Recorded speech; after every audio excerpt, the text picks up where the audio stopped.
اس کے برعکس وہ علماء جو احمدیوں پر الزام لگاتے ہیں کہ جب انگریز کا خود کاشتہ پودا ہے انہوں نے جو تعریفیں کی وہ بے وجہ نہیں تھیں جن کا میں نے ذکر کیا ہے.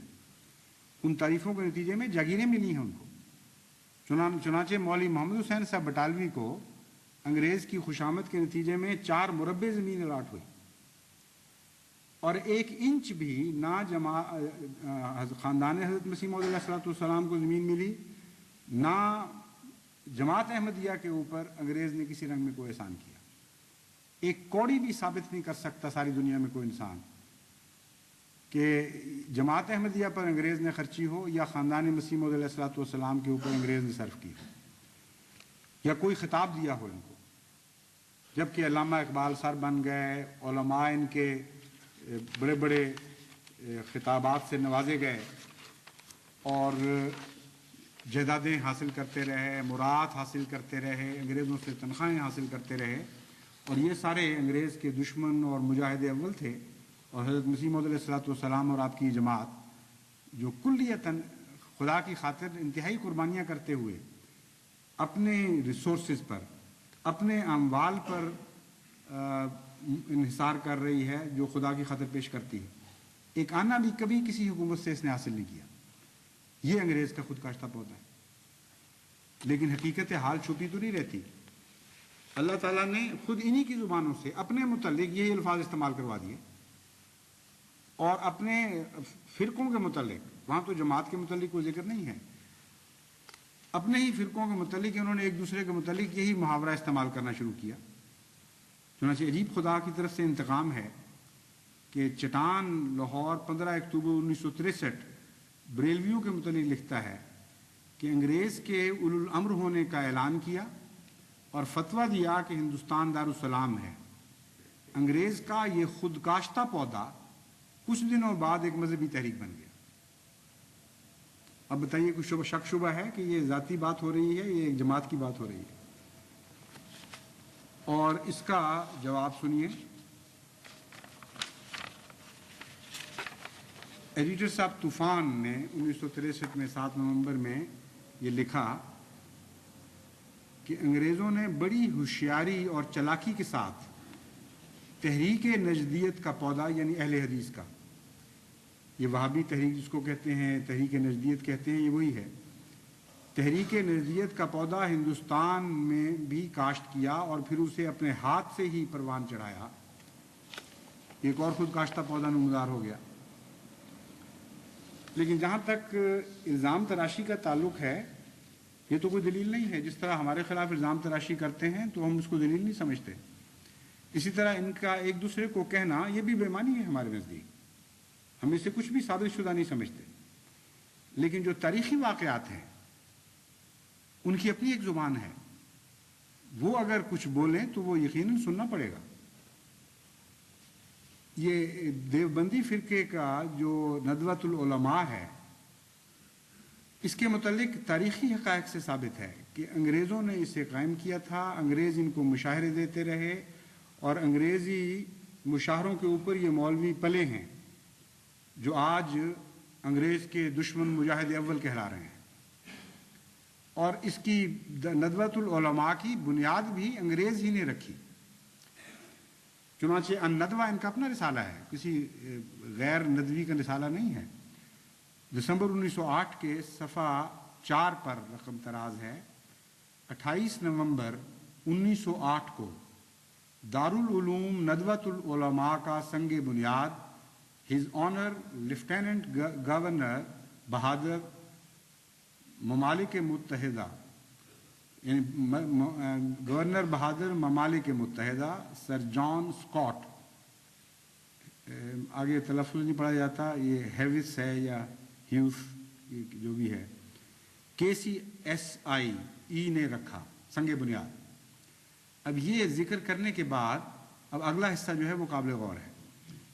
ان کے دل میں معلوم ہوتا ہے یہ چبھن پیدا ہوئی ہے کہ لوگ مسلمان پڑھیں گے تو کیا کہیں گے کہ انگریز گورنر نے جس ندوے کی بنیاد رکھی ہے وہ آگے جا کے کیا بنے گا اور کیا اس کے مقاصد ہیں.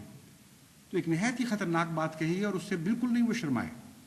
جو خطرناک چرکا ہے تمام مسلمانوں کے دل پر فرماتے ہیں اس کی تائید میں اور اس کی توجیہ پیش کرتے ہوئے کہ کیوں ایسا ہوا، علماء نے بیان کیا کہ مسجد نبوی کا ممبر بھی ایک نصرانی نے بنایا تھا،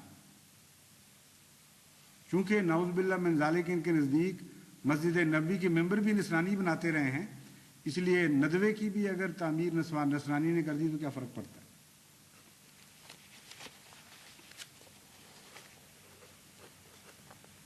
اور ساتھ پھر یہ بھی لکھ دیا، ماننا پڑا، بہرحال یہ مشہور مذہبی درسگاہ ایک انگریز کی مرہون منت ہے۔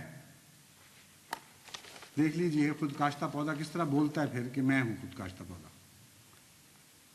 ندوۃ العلماء مسلمانوں کی چوٹی کی مذہبی درسگاہ ہے، اور وہیں سے یہ سارے مولوی آ رہے ہیں، دساور کو جو بھیجے جاتے ہیں ایم یو کی مخالفت کو، یہ اس کا مین اصل مرکز وہی ہے۔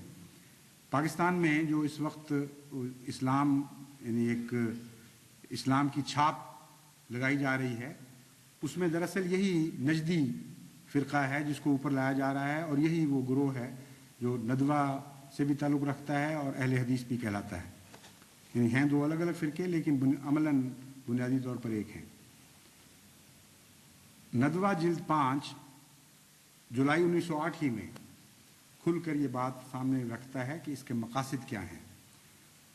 فرماتے ہیں لکھنے والے کہ ندوہ اگرچہ پولیٹکس سے بالکل الگ ہے، لیکن چونکہ اس کا اصل مقصد روشن خیال علماء کا پیدا کرنا ہے، اور اس قسم کے علماء کا ایک ضروری فرض یہ بھی ہے کہ گورنمنٹ کی برکات حکومت سے واقف ہوں اور ملک میں گورنمنٹ کی وفاداری کے خیالات پھیلائیں۔